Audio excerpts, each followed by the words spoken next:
نشر قسمت 33 سریال صبر یکی از سریال های محبوب و پرطرفدار افغانی. این سریال در کجا ساخته شده است؟ افشای حقایق و رازهای پشت پرده درباره زندگی تمامی بازیگران سریال صبر.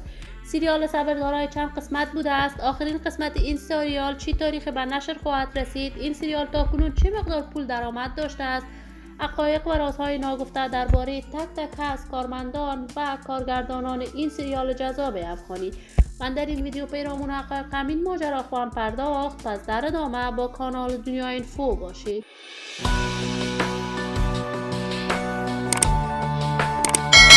سلام و سلامتی نثار تک تک شما دوستان و همراهان نهایت هرشمند کانال دنیا اینفو. شما را خوش آمدید میگم به یکی دیگر از ویدیوهای جذاب و دیدنی این کانال. اگر دوست کانال دنیا اینفو باشید، پس برای حمایت هرچی بیشتر از این کانال علامت سابسکرایب را فشار دهید تا ویدیوهای دیگر کانال دنیا اینفو را از دست ندهید. سریال صبر یکی از سریال های محبوب پرطرفدار و مشهور افغانی بوده است.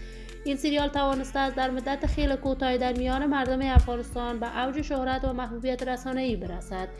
سریال صبر حقیقت زندگی افغان‌ها را نشان می‌دهد. این سریال در کشور پاکستان ساخته شده است و در تمامی نقش‌های این سریال پاکستانی ها و افغان ها نقش ایفا کرده است. از جمله مشهورترین یوتیوبران افغان در نقش مرکزی این سریال رخسار با میوند، محبوب ترین یوتیوبران زن افغان و مرد افغان نقش ایفا کرده است.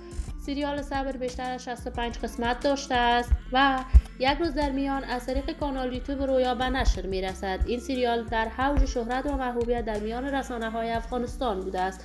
تاکنون معلوم نیست سریال صبر توسط چه افراد حمایت مالی شده است، ولی این سریال توانسته است شهرت خوبی برای خودش کسب کند و جایگاه سینمایی افغانستان را به سطح بین‌المللی نمایش بدهد. اگر شما هم دوست دارید قسمت‌های جدید این سریال را بیننده باشید، پس سر بزنید به کانال یوتیوب رویا تا قسمت‌های جدید این سریال را از دست ندهید.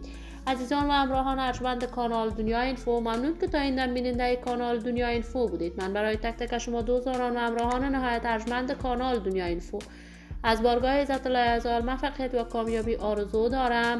شما هم دوست کانال دنیا اینفو باشید، پس برای حمایت هرچی بیشتر از این کانال علامت سابسکرایب را فشار دهید تا ویدیوهای دیگر کانال دنیا اینفو را از دست ندهید. تا درود دیگر، شما خوبان را به الله منان امانت گذاشته موفق کامیاب باشید.